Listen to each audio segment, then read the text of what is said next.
নীলফামারীর চিলাহাটিতে আছেন রিপোর্টার রতন সরকার, সরাসরি যাচ্ছি তার কাছে।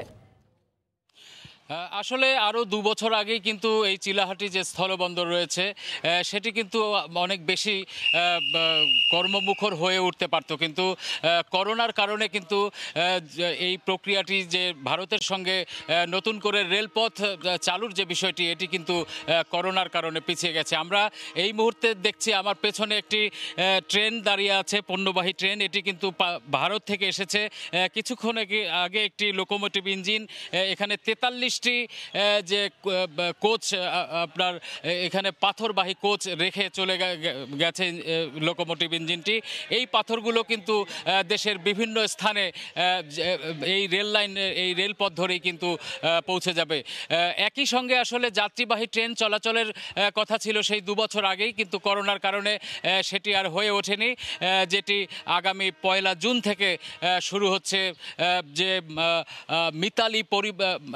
মিতালি নামে যে ভারত এবং বাংলাদেশের মধ্যে, দুই দেশের মধ্যে চলাচলকারী যে ট্রেনটি, আগামী 1 জুন থেকে কিন্তু এটি যাত্রী নিয়ে চলাচল শুরু করবে। তো এই যে এই কার্যক্রম প্রায় 6 দশক পরেরও বেশি সময় পর কিন্তু এই রেলপথটি নতুন করে দুই দেশের মধ্যে চালু হলো, এবং এই রেলপথটিকে ঘিরে কিন্তু এই অঞ্চলের আর্থসামাজিক অবস্থা পরিবর্তনের একটি স্বপ্ন দেখছে কিন্তু এই অঞ্চলের মানুষ। শুধু যাত্রী পারাপারই নয়, এখানে ব্যবসা বাণিজ্যের ক্ষেত্রে ভারতের সঙ্গে যে বাণিজ্য ঘাটতি আছে বা বৈষম্য আছে, সেটিও দূর হবে বলে মনে করছেন কিন্তু এই অঞ্চলে যারা ব্যবসা বাণিজ্য করেন, যারা শিল্প উদ্যোক্তা আছেন।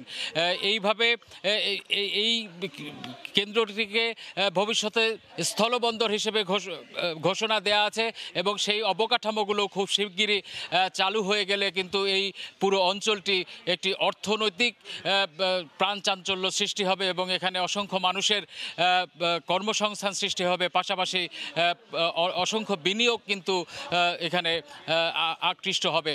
এবং সারা দেশ থেকে আমরা জানি যে রেলপথের সঙ্গে এই চিলাহাটি একেবারে বাংলাদেশের উত্তর প্রান্তের একেবারে সীমান্ত এলাকা থেকে কিন্তু রেলপথের সঙ্গে দেশের সংযুক্ত হয়েছে। তো এই ছিল আমার কাছে সর্বশেষ।